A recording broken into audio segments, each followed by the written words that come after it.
Walang jangkau pandit ya, Tuhan manusia. ओम सत्यनारायण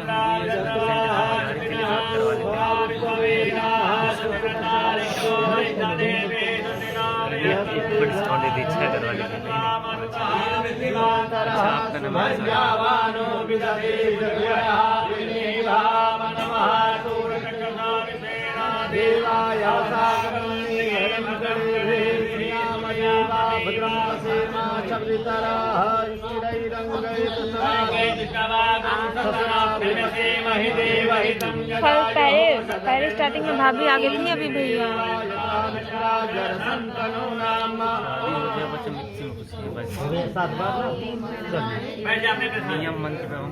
प्रतोद्यापन यज्ञ दानम मया सहत्वं यदि कर्म कुर्या वामांगमायामि तथा द्वितीयं जगाद वाक्यं प्रथमं कुमारी।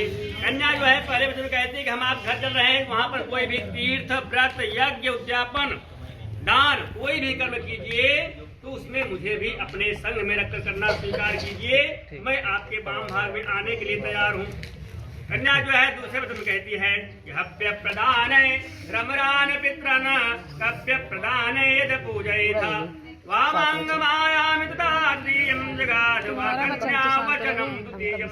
कन्या जो है दूसरे वचन कहती है देवताओं के लिए होता है हव्य दान हवन पूजन, और पितरों के लिए होता है कव्य दान पिंडदान इत्यादि गया श्राद्ध इत्यादि। तो कह रही है कि देवताओं के लिए हवन पूजन और पितरों के लिए पिंडदान इत्यादि गया श्राद्ध इत्यादि करने के भी चाहिए।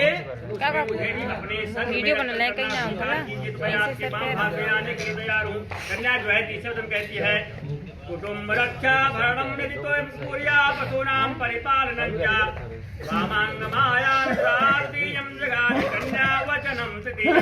कन्या जो है तीसरे वचन कहती है कि अब मैं आपका आपका और आपके परिवार का भरण पोषण मेरे अधीन हूँ, ऐसा आप मानते हैं। मैं आपके वाम भाग में आने की तैयार हूँ।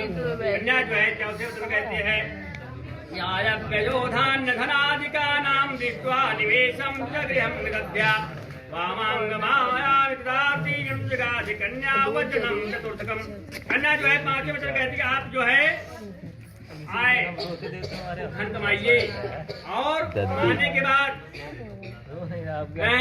निवेशम जब उससे कोई भी खर्च करने का प्रयास कीजिए, कोई भी व्यापार इत्यादि कीजिए तो उसमें मेरी भी सलाह शामिल कीजिए। मुझे बताइए कि हाँ यहाँ कार्य करने चल रहे हैं तो मैं आपके वाम भाग में आने के लिए तैयार हूँ।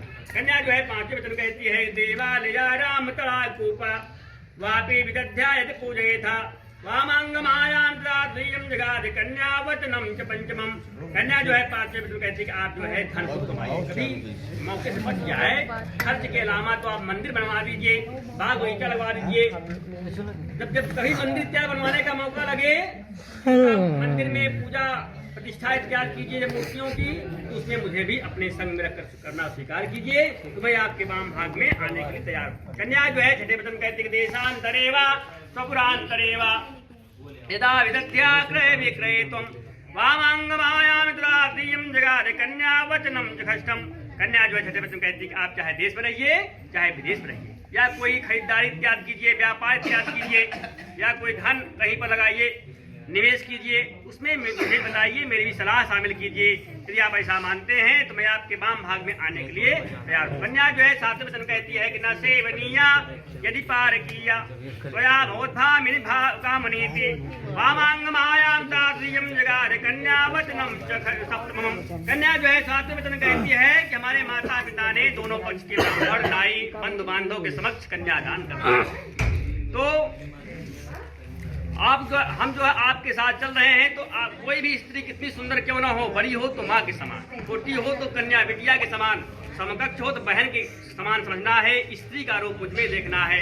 ऐसा यदि आप स्वीकार करते हैं तो मैं आपके वाम भाग में आने के लिए तैयार हूँ। कन्या कहती है कि यहाँ पर धान का अलावा परछा गया। धान क्या होता है, पहले एक खेत में लगाया जाता है, वैसे कन्या ही पहले एक घर में बड़ी होती है, फिर दूसरे घर में जाकर के वहाँ वृद्धि करती है। कन्या कह रही जिस प्रकार से धान काटा गया, सटका गया, भाड़ में झोंक दिया गया, बड़ा कष्ट हुआ, लेकिन देखिए लावा और भूसी एक दूसरे का साथ नहीं छोड़े। उसी प्रकार से आपको चाहे कष्ट पड़े, चाहे सुख रहे, चाहे दुख रहे, हमारा साथ नहीं छोड़ा है, लाभ उचित रहा। इस तरह से आप मानते हैं तो मैं आपके वाम भाग में आने के लिए तैयार हूँ। गोविंदा सभी चीजों से आपको मुख मोड़ना पड़ेगा, यह पहली शर्त है। दूसरी क्या है?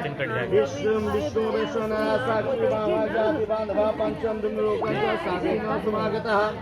हे पतिदेव, तुम्हारे साथ इस मेरे विवाह के भगवान विष्णु अग्नि के रूप में यहाँ कलश भगवान विष्णु विराजमान है और दोनों पक्ष के ब्राह्मण। मान लीजिए ये भी नहीं है तो दोनों पक्ष के भाई बंद और तीसरे पंचमे कौन है? धूप तारा। ऊपर थोड़ा देख, मान लीजिए इस शादी को कोई नहीं देखा, भगवान विष्णु साक्षी रूप में सामने ही है, दोनों पक्ष के ब्राह्मण हैं और दोनों पक्ष के भाई बंद। मान लीजिए सब नकार दिए, लेकिन ध्रुव तारा तो सबको देख रहा है, तो वो सब झूठ हो सकता है लेकिन वो सबके समक्ष है। यह दूसरा वाक्य है। तीसरा वाक्य कहा तब चित्तम मम चित्तम वाचा वाचक लोपे में सर्वदा देवरानने। कह रहे हैं कि हे वरानने, तुम इस समय अपना चित्त मेरे चित्त के अनुसार रखना और हमारी उचित आज्ञा का पालन करना। कुछ भी तुम्हारे मैं कहूँ उसे अपने मन में ही रखना, यह मेरा नियम तीसरा है। चौथा वाक्य में कह रही है तब तुष्यम कहतब बंधुना भक्तिराज मम आज्ञा परिपाल प्रतिभा परायणे। हे पतिदेव, तुम्हारा हमारा कर्तव्य है कि जिस प्रकार से मुझे संतोष हो उसी प्रकार कार्य करना और भाई बंधुओं के विषय में आदर पूर्वक भक्ति भाव रखना एवं सदा मेरे आदेश का पालन करना। ये चौथा वाक्य है। पांचवा वाक्य में वर देवता कह रहे हैं कि बिना पत्नी